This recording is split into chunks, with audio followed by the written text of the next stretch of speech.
Arkadaşlar merhaba. Bugün sizinle bir SMPS trafonun şöyle göstereyim.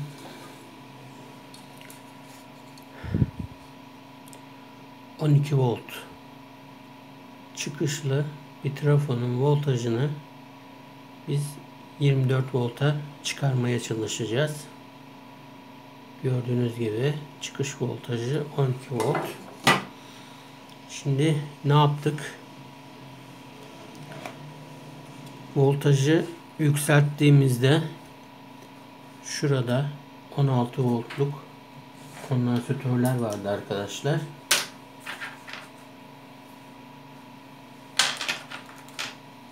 Şöyle 1000 mikrofarad 16 volt,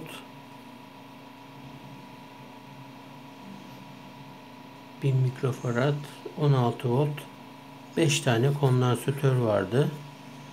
Biz bunun voltajını 24 volta çıkardığımızda bu 16 voltluk kondansatörler dayanmayacağı için bunları çıkardık arkadaşlar.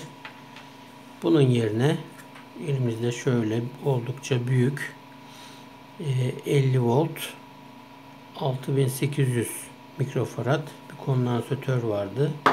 Onu koyalım dedik. Çünkü bu bir deneme videosu.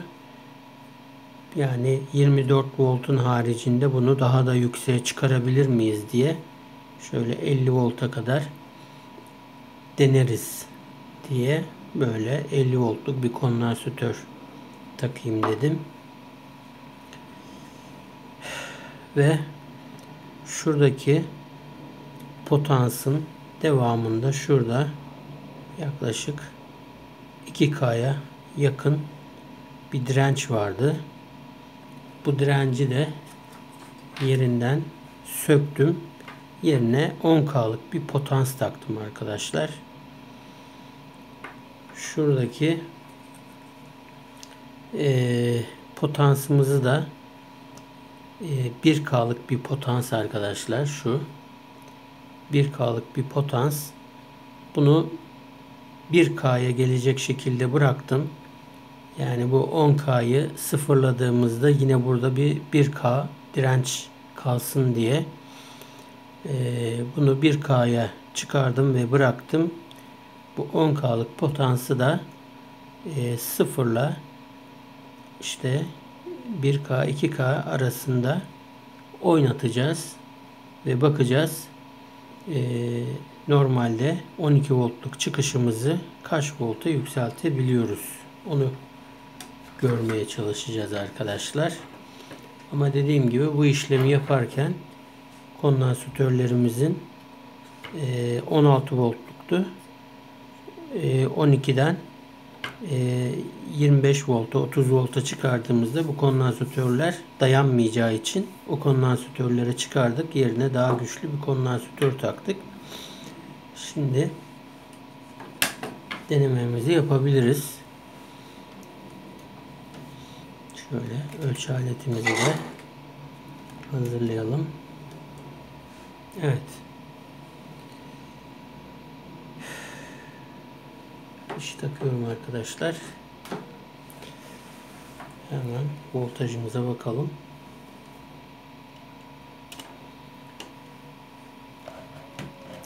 Şu andaki voltajımız 7.6 volt arkadaşlar. Şöyle ölçü aletini de görünür bir yere alayım.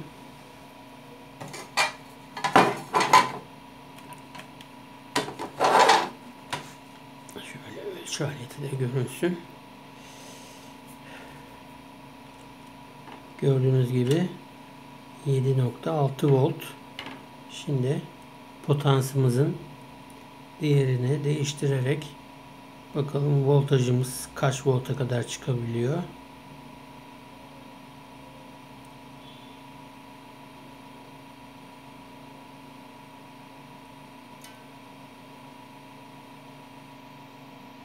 Evet. 8 volta çıktı. 10 volta çıktı. 11, 14, 15, muhtemelen 20 volta çıktı.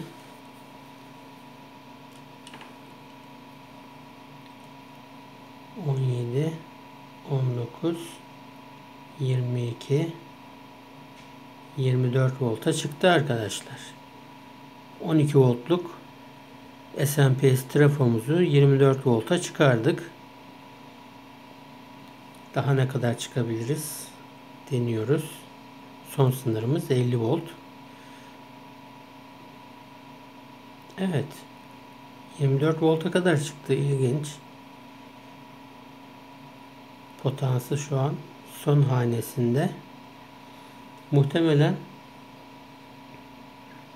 şu 1K'lık potansla da oynadığım zaman daha da çıkabilir. Ama oynamak istemiyorum daha. Çünkü aradaki direnç sıfırlanmış olur. O da oradaki malzemelere zarar verebilir. Evet arkadaşlar. 12 voltluk SMPS trafomuzu 24 volta çıkardık. Bakın şimdi düşürüyorum.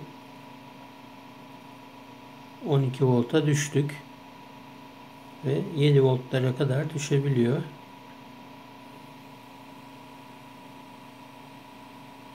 Evet.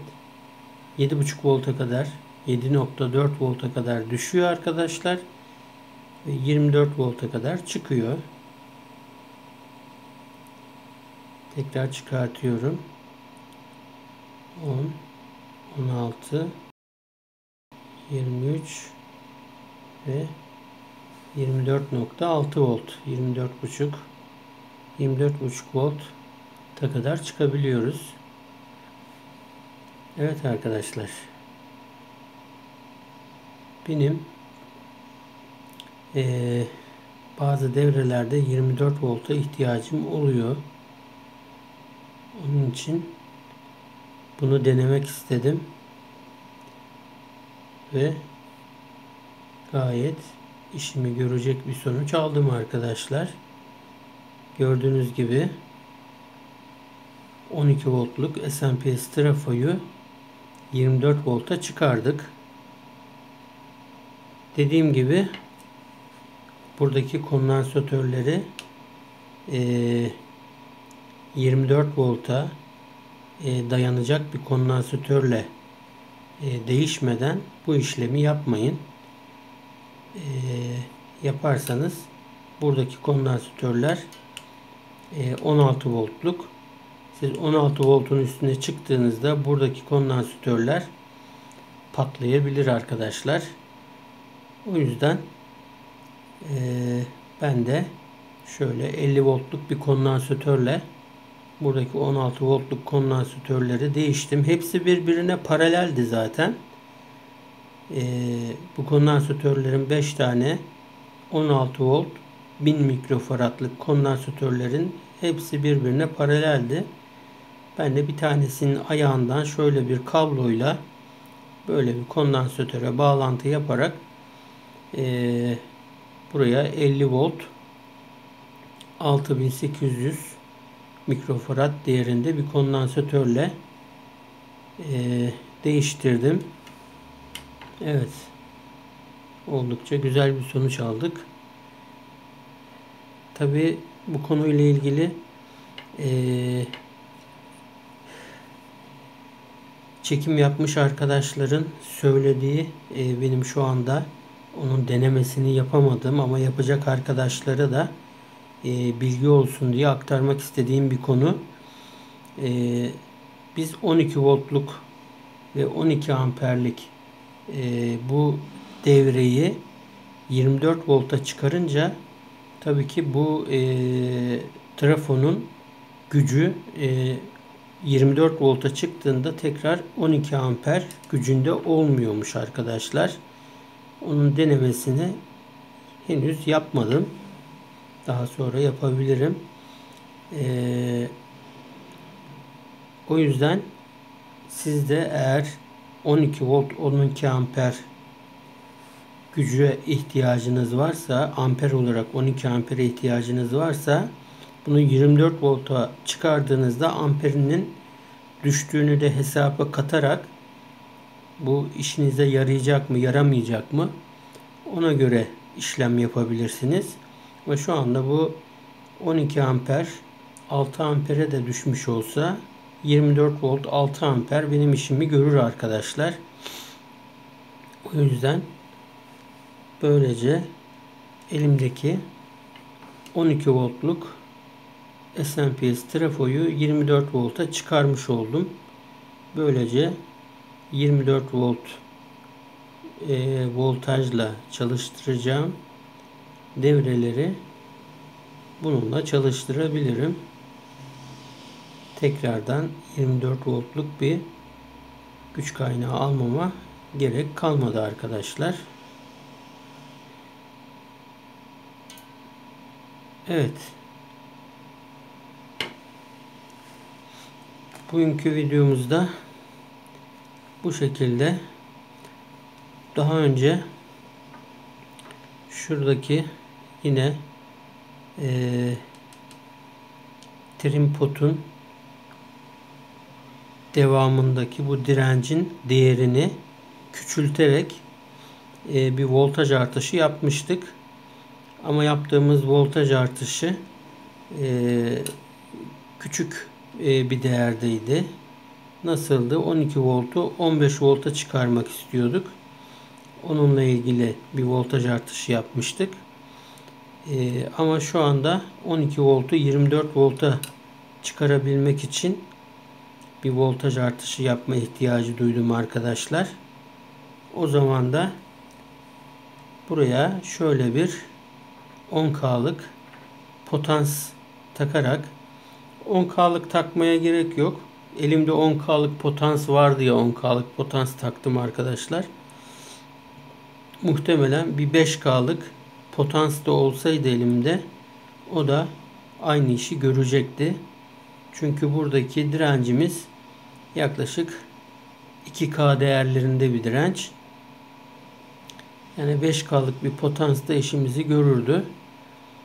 Dediğim gibi buradaki trim potun değerini 1K'ya yükselttim. 1K'lık bir trim pot bu. Şöyle. Sanırım şu an tam olarak şu girişler görünmüyor. Şu trim pot 1K'lık bir trim pot arkadaşlar. Bunun değerini 1K'ya yükselttim ki buradaki potansın değerini sıfıra çektiğimde bu arada yine 1K bir değer olsun.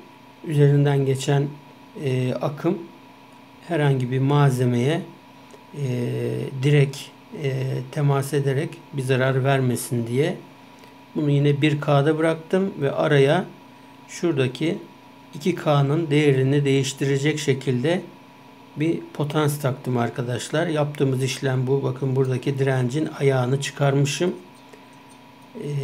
Aşağıdan hemen şeyin elektriğini kesiyorum. Ve şuradan yaptığım bağlantıyı göstermek istiyorum. Evet arkadaşlar. Şu ayağını bir ucunu çıkardığım direncin ayağına şu potansı bağladım arkadaşlar. Şuraya. Bakın şu trim potun ayakları. Umarım görünüyordur. Şöyle. Şu trim potun ayakları. Şu trim potun devamı olan malzemeye, şu direncin bağlı olduğu yere potansı bağladım arkadaşlar. Bakın trim potun ayakları bunlar. Trim potun ayağının devamı dirence geliyor. Ve ben de o direnci potansla değiştirilebilir hale getirdim. Şuraya da kondansatörlerin paralel bağlı kondansatörleri çıkardığımın bir tanesinin ayaklarına bu kondansatörü bağladım. Bu şekilde arkadaşlar 12 voltluk SMPS trafomuzu 24 volta çıkardık arkadaşlar. Evet arkadaşlar, bugünkü deneme uygulama videomuzda bu şekildeydi. Kanalımıza abone olarak, beğenerek destek olabilirsiniz. Yeni videolarda görüşmek üzere. Hoşça kalın.